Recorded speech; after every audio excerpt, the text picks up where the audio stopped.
سال 2022 جہاں ملکی معیشت کے لیے انتہائی مشکل ترین سال ثابت ہوا، وہیں سیلاب نے سب کچھ تہو بالا کر دیا۔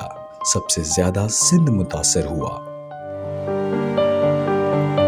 لاکھوں افراد بے گھر ہوئے، ہزاروں افراد جاں بحق ہوئے، فصلیں برباد ہو گئیں۔ ملک کی تاریخ کی بدترین مہنگائی کا قوم کو سامنا کرنا پڑا۔ اس برس کئی اہم شخصیات ہم سے ہمیشہ کے لیے جدا ہوئیں۔ پیپلز پارٹی کے رہنما اور سابق وزیر داخلہ رحمان ملک 23 فروری کو 70 برس کی عمر میں انتقال کر گئے۔ ان کے پھیپھڑے کرونا وائرس کے باعث متاثر ہوئے تھے۔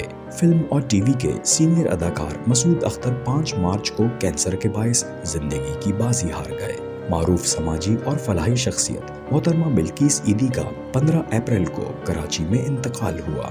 میڈیا انڈسٹری کی مقبول شخصیت اور معروف میزبان ڈاکٹر عامر لیاقت حسین 9 جون کو انتقال کر گئے۔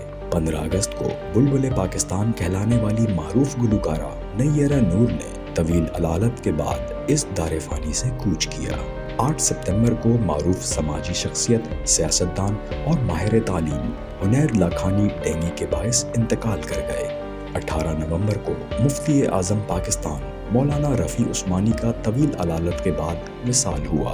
آپ جامعہ دارالعلوم کراچی کے صدر اور وفاق المدارس العربیہ کے سرپرست اعلیٰ تھے۔